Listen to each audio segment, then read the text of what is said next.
Falta un minuto para las 7 y ya está aquí con nosotros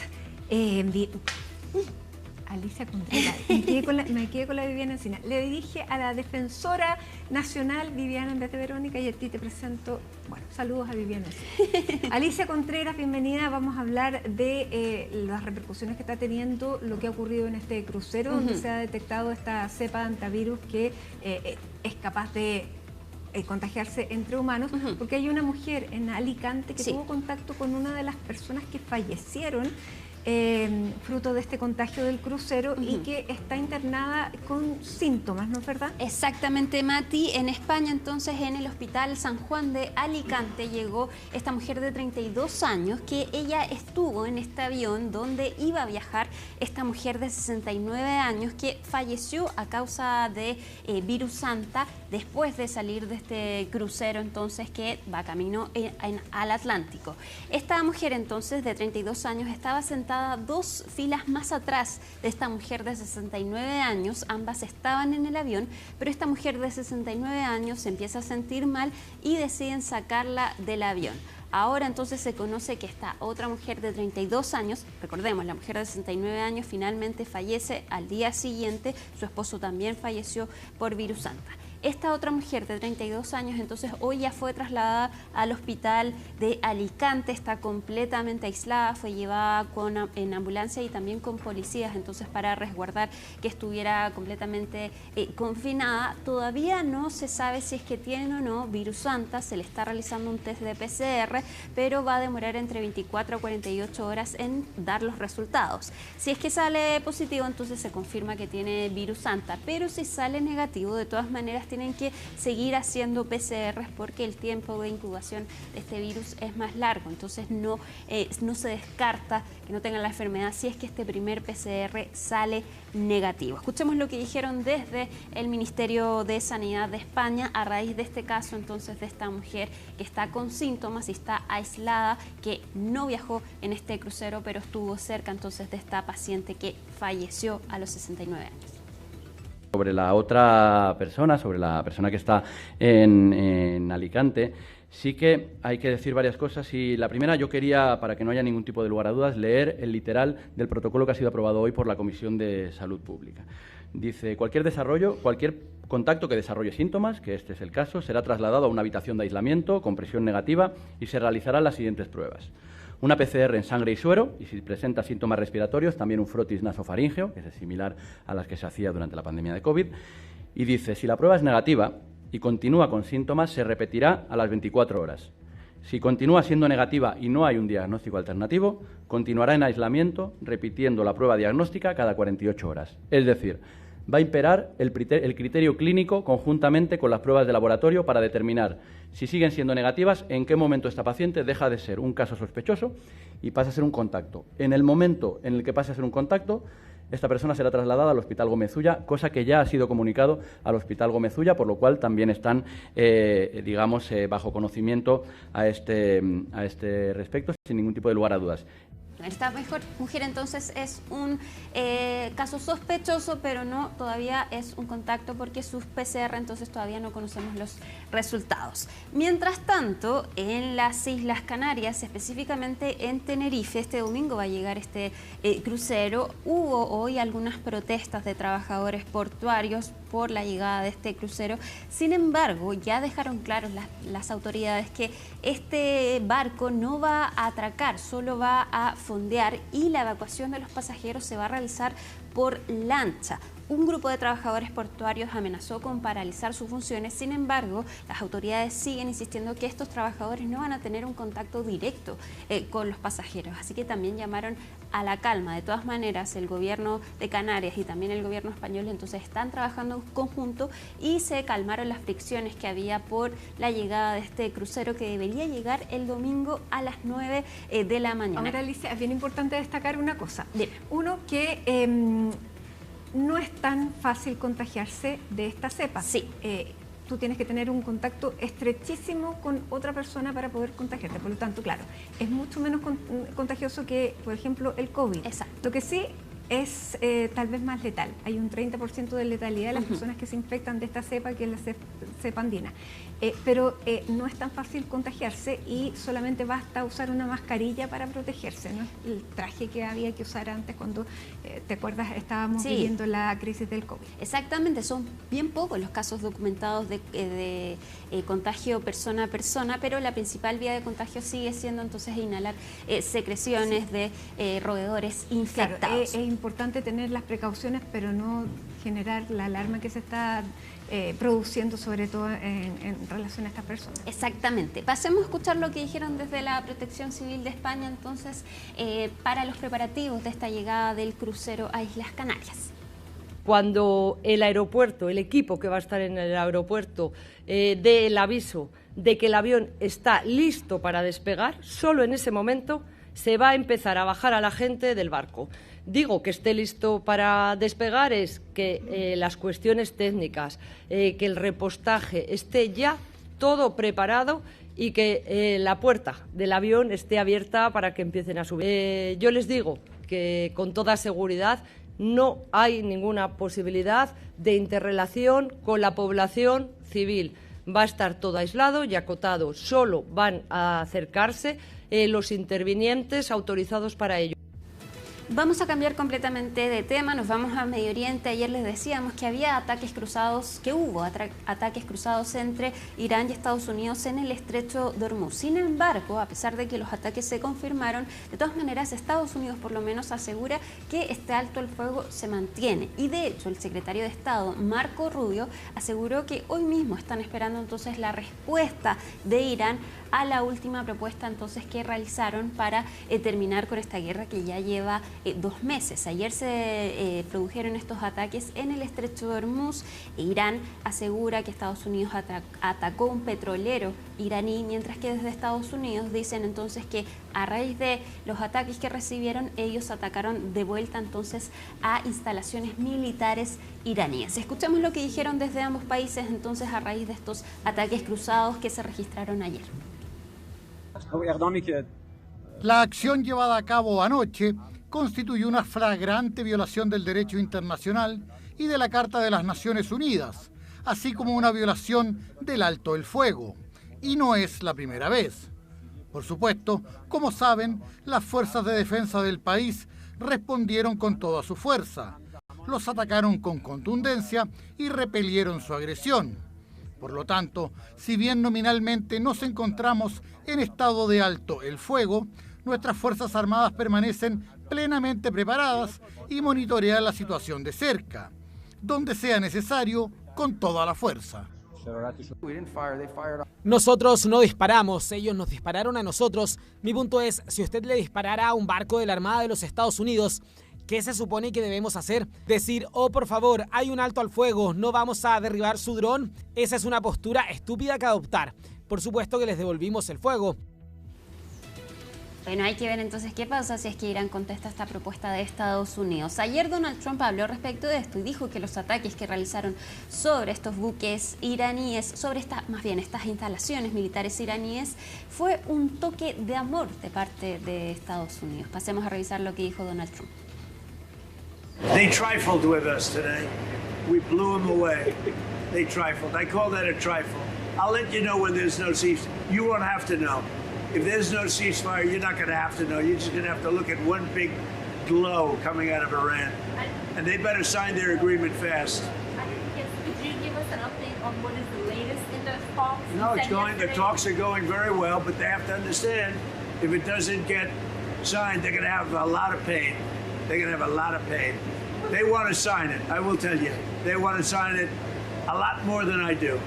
You know, we're dealing with different sets of leaders. When you talk about regime change, you know, they keep talking about regime change. Well, we got rid of the first regime, we got rid of the second regime, we got rid of most of the third regime, and then they say, oh, is that regime change? I think it's the ultimate regime change. Bueno, y hablábamos de esta declaración de Marco Rubio, entonces dice que obviamente ellos iban a atacar, que no son un país estúpido, y además hay que detenerse la figura de Marco Rubio porque hizo publicaciones en redes sociales que dan a entender que está mostrando señales de que al parecer se va a presentar a las elecciones presidenciales de 2028. Marco Rubio, el secretario de Estado, se suponía que debería ser J.D. Vance, entonces la figura presidencial, pero parece que Marco Rubio está acaparando las miradas. Pasemos a ver el informe de CNN.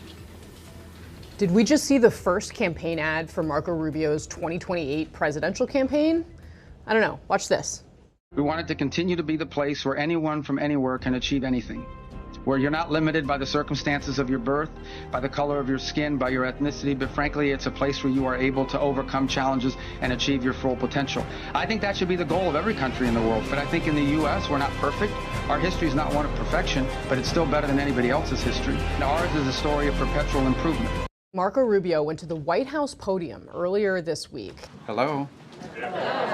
Thank you guys for having me today. He talked to reporters, he seemed really at ease with the press, and it generated all this chatter about whether he might actually be the front runner instead of the vice president, J.D. Vance, who has been seen as the heir apparent to MAGA, with Trump presumably stepping off the stage. There's a real contrast in how Rubio talks about the country than the way that Donald Trump talks about the country. You saw that in the video. You also saw Rubio be very careful to put President Trump front and center in that visual. It's Trump's silhouette. So he's playing politics pretty deftly here, and it's something to watch as we head forward. Marco Rubio entonces podría ser una posible carta presidencial.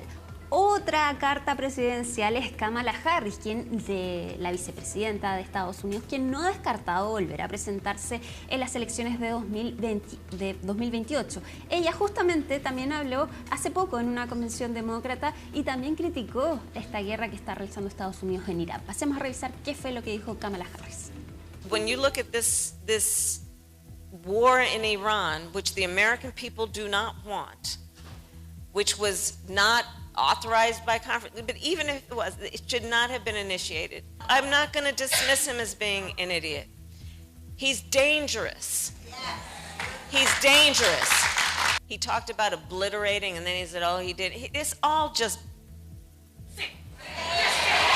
bullshit. You made me do that. I promised I'm not going to curse in public anymore. Falta mucho tiempo para 2028, pero Marco Rubio y Kamala Harris podrían ser nombres entonces que estén en la papeleta. Vamos a cambiar de tema y nos vamos ahora a Belén, porque se celebró la Maratón de Palestina después de 2 años. Se suspendió tras la guerra, pero no solo en Belén, se corrió también en Gaza, donde incluso personas gazatíes que fueron heridos y amputados entonces participaron de esta corrida. ¿De qué se trata? Mariana Araya nos cuenta. Correr en un espacio tan vigilado y controlado como este no es una imagen habitual para una maratón. Sin embargo, en Belén, este paisaje es lo cotidiano. Y hoy, después de más de 2 años suspendida, la 10ª edición de la maratón volvió con una consigna clara: el derecho a moverse libremente. Hoy hemos venido a participar en la maratón, llenos de alegría y entusiasmo. Corremos por la libertad porque nos la merecemos. La carrera se realizó este viernes en Belén, Cisjordania, desde Manger Square, junto a la Iglesia de la Natividad. El evento contempló una maratón de 42 kilómetros, una media maratón de 21 kilómetros, una prueba de 10 kilómetros y una carrera familiar de 5 kilómetros. Es la segunda vez que corro la media maratón de Belén. Estoy aquí para visitar a unos amigos palestinos que viven en Palestina. Y es una carrera preciosa. Sí, es una organización increíble. El lema de esta edición fue Libertad de Movimiento, una consigna que apunta a una realidad diaria en Cisjordania, donde muros y puntos de control marcan la reducida movilidad de casi 3 millones de palestinos. Desde el inicio de la guerra en Gaza, esas barreras se han multiplicado, dejando a pueblos y ciudades bajo restricciones cada vez más severas. Pero la maratón no se corrió solo en Belén. En paralelo se llevó a cabo una carrera en el centro de la ciudad de Gaza, donde participaron incluso quienes han sido heridos en los últimos años.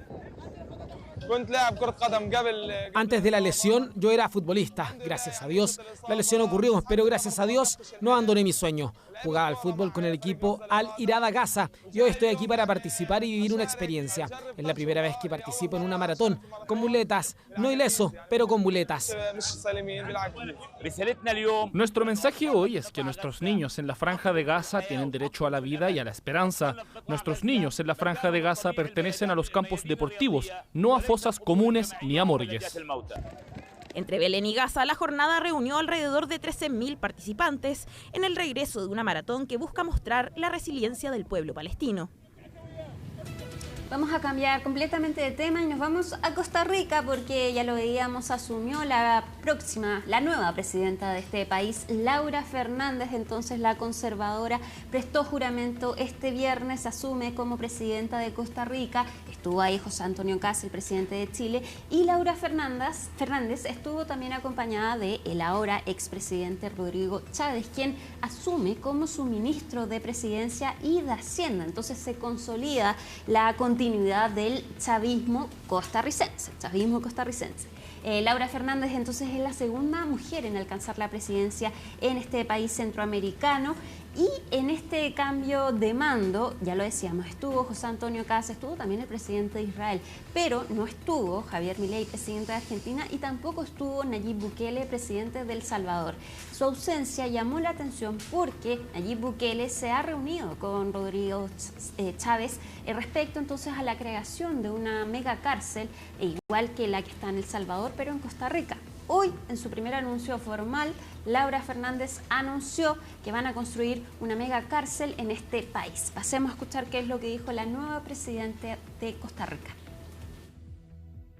Muy pronto inauguraré una mega cárcel.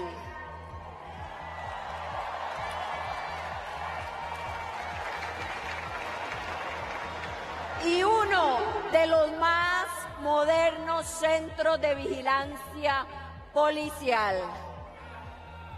Uno de los centros de vigilancia policial más modernos del mundo. Pero eso no servirá de nada si los jueces siguen soltando a los delincuentes peligrosos. Vamos a terminar Conexión Global porque con el tema de las mamás. Este domingo es el Día de la Mamá, momento perfecto para celebrar a nuestras mamás, a las figuras maternas de nuestra vida, a las que están, a las que se fueron y a las próximas mamás. Y es también un tema importante que demostrarles afecto puede ser beneficioso para la salud mental. Según estudios, escuchar la voz de nuestra mamá puede desencadenar la liberación de oxitocina. Escuchar la voz, incluso más que un mensaje de texto. De hecho, aconsejan los expertos llamar a nuestras mamás porque también es beneficioso para ellas. ¿Qué dicen los expertos? Escuchemos. La voz de nuestra madre puede sentirse como un abrazo virtual. Al mismo tiempo se produce una disminución del cortisol, la hormona del estrés, por lo que tu cuerpo comienza a relajarse y tu ritmo cardíaco y tu respiración se desaceleran. Al mismo tiempo, tu madre experimenta una sensación de conexión y un aumento en su sentido de propósito.